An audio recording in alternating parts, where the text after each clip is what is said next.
Friday Night Huddle. We look forward to next week, which will be Week 10. But first, we have to continue discussing Week 9. I'm Dave Scozen alongside the legendary head coach Chuck Kyle, and Andy Jardy is now joining us. But next week, we are going to be seeing, before we are on with the Rock Sports Game of the Week, North Ridgeville and Olmsted Falls. It's a matchup with big implications in Division II, Region 6. The teams coming into this week were 4th and 5th, respectively, and so potentially a bye on the line for one of those teams that could get into the top 4. Andy, thank you for joining us. That wasn't the only teams that you were taking a look at. Earlier we told you that Medina Buckeye held on to their unbeaten record. They were able to hand Rocky River their second loss of the season. What did you see out of the Bucks tonight? Well, this game lived up to the billing. I mean, last year's game was an absolute blowout. Buckeye winning 55-0, taking the Cleveland West crown from Rocky River. River trying to get revenge in that game this year, and what a ball game it turned out to be. Coming down to the wire, this game was going back and forth all the way throughout, but too much Buckeye.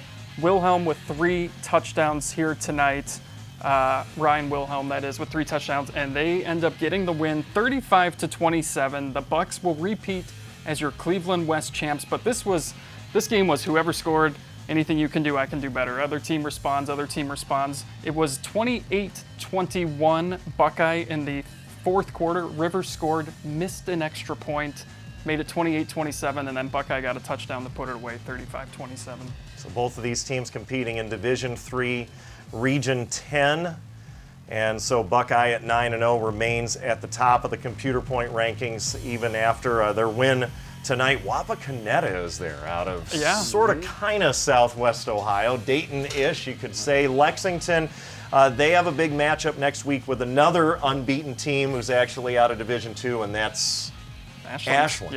Yeah, that Ashland-Lexington, big rivalry game there. That'll be a lot of fun next week. They'll try to knock off the Arrows and end their undefeated season as the Arrows got a big win over Worcester tonight too. So this, I love this time of the year so much because every game is just so intriguing. There's so much that goes into each game, and the computer points, Joe Idle's constantly refreshing. Things are updating even as we're sitting here right now. It's great. There's no calm before the storm. None. You know? None. It's playoffs. Oh, you're done.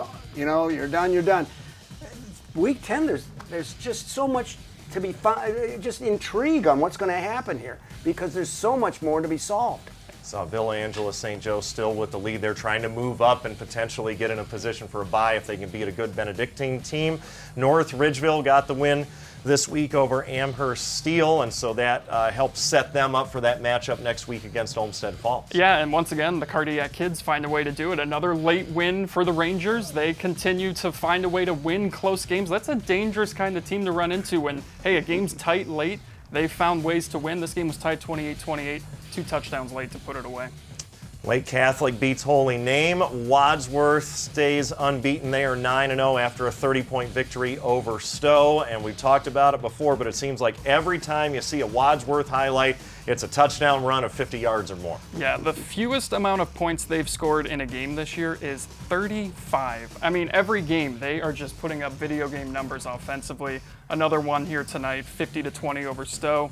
They'll get a 2-6 Solon team next week, so this is a Wadsworth team that looks pretty primed to finish the regular season undefeated in that very, very intriguing Region 6. Coach, if you're coaching Wadsworth and you have that stat, you've scored no fewer than 35 points all season in any game, what scares you about that going into the playoffs? Oh, you have to get their heads into the idea of that was a very nice season you had. Now, your record is 0-0. And if you enjoy this, fellas, do you enjoy playing football? Well, you better win or you hand your equipment in on Monday. How badly do you want to practice on Monday? I've asked that question hundreds of times. Several teams trying to complete the regular season of perfection. We'll talk about them on next week's edition of Friday Night Huddle. And remember our game of the week next week, North Ridgeville and Olmsted Falls vying for playoff position. For the coach, Chuck Kyle, and Andy Jardy, I'm Dave Scozen. This has been Friday Night Huddle.